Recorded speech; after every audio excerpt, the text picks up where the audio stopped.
حضرت خالد بن ولید نے دائرہ اسلام میں داخل ہونے سے پہلے اسلامی لشکروں کے لیے کافی مشکلات کھڑی کی۔ آپ شروع سے ایک جرنیل تھے جن کی حکمت عملیوں میں اتنی مہارت رکھتے کہ سامنے والی فوج کو مشکلات میں مبتلا کر ڈالتے۔ ہر وقت جنگی حالت میں رہنے والے اور شہادت کے شدید خواہش کو دل میں بسا کر رکھنے والے حضرت خالد بن ولید کون تھے؟ اسلام کی دشمنی چھوڑ کر مسلمان کیسے ہوئے اور آپ کی تلواروں کا وزن کتنا تھا؟ اسلام قبول کرنے سے پہلے ان کی اس حکمت عملی نے مسلمانوں کو جنگ احد میں بھی شدید نقصان پہنچایا، جس میں نبی کریم کے دندان مبارک شہید ہوئے اور مسلمانوں کی واپسی احد پہاڑ کی طرف ہوئی۔ اس افراتفری میں حضرت حمزہ نبی کریم اور حضرت خالد بن ولید کے لشکر کے درمیان کھڑے ہو گئے۔ انہوں نے احد پہاڑی پر چڑھنے کے لیے نبی کریم اور مسلمانوں کی کافی مدد کی۔ حضرت حمزہ اس لشکر کا مقابلہ کرتے کرتے جامِ شہادت نوش فرما گئے۔ حضرت خالد بن ولید ابھی دائرہ اسلام میں داخل نہ ہوئے مگر پھر بھی حضور انہیں بہت پسند فرماتے تھے۔ جب اس دلیر جرنیل کی بات آپ کے سامنے پیش ہوئی تو آپ فرماتے جس شخص میں یہ خصوصیات ہوئی وہ اسلام میں داخل ہوگا۔ جس طرح نبی کریم نے اللہ تعالیٰ سے حضرت عمر فاروق کو مانگا، اسی طرح خالد بن ولید کے لیے بھی دعا فرمائی۔ حضرت خالد بن ولید کا اسلام داخل ہونے کا کچھ واقعہ اس طرح ہے۔ آپ فرماتے ہیں میں جب بھی مسلمانوں کے خلاف کسی جنگ میں واپس آتا تو میرا دل میرا ساتھ نہ دیتا۔ میرا دل بار بار یہ کہہ اٹھتا تم جتنی جنگیں جیتو، ڈھیروں فتوحات حاصل کرو، لیکن آخر میں حضرت محمد ضرور غالب آ کر رہیں گے۔ میں جب بھی نبی کریم پر حملہ کرنے کی کوشش کرتا، حضور پہلے ہی سمجھ آتے۔ میرا دل اس وقت اس بات کو تسلیم کر گیا کہ نبی کریم کی حفاظت کوئی غائبی طاقت کر رہی ہے۔ اس چیز نے خالد بن ولید کا دل اسلام کی جانب موڑا۔ عمرۃ القضاء کے موقع پر جب حضرت تشریف لائے تو مکہ سے باہر روح پوش ہو گیا۔ آپ کے عمرہ ادا کرنے کے بعد جب آپ خالد بن ولید کا دریافت کیا تو بعد میں مجھے نہ ڈھونڈ پائے۔ میرا بھائی ولید بن ولید جو اہل اسلام میں داخل ہو چکا تھا، انہوں نے مجھے ایک خط لکھا، اے خالد بن ولید، تیری عقل جو اتنی شہرت حاصل کر گئی، میں اس بات پر حیران ہوں کہ اسلام جیسے پاکیزہ مذہب کو سمجھنے سے کیوں قاصر ہے۔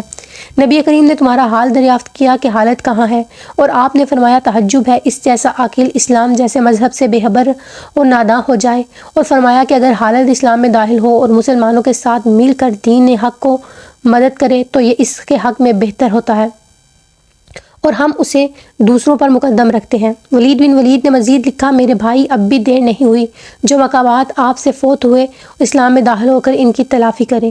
خالد بن ولید نے جب اپنے بھائی کا خط پایا تو اس میں اپنے حضور کا فرمان دیکھا، دل میں نبی کریم کی محبت تڑپ اٹھی۔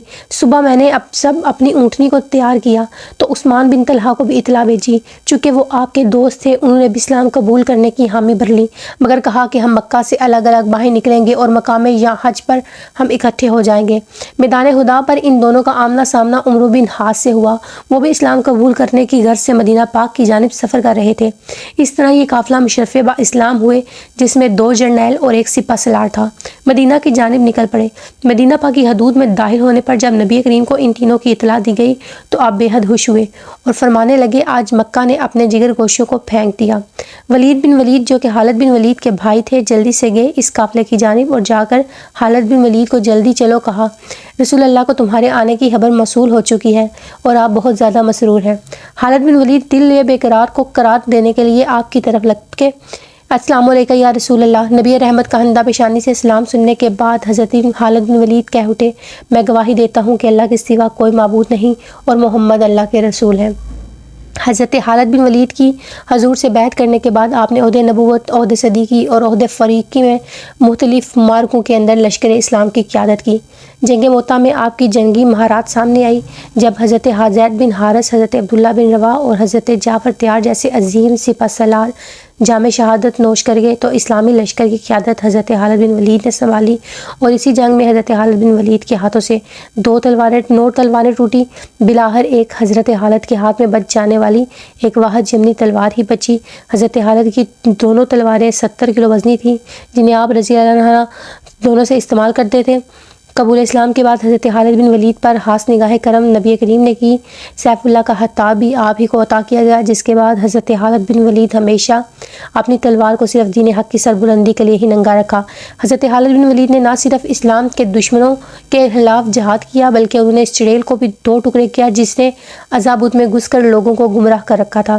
دوستو یہ واقعہ کچھ یوں ہے کہ جب خانہ کعبہ کو بتوں سے پاک کر دیا گیا، اب ان بتوں کو خانہ کعبہ کی حدود سے باہر پھینکا گیا تو دورے ہی گاؤں دیہات راتوں میں ان بتوں کو ماننے والوں نے دوبارہ وہی کام یعنی ان کی پوجا پرستی شروع کر دی، مندر میں چڑھاوے منتیں وغیرہ شروع کر دی اور اس بت کو ماننے والوں میں دن بدن تعداد بڑھتی ہی چلی گئی۔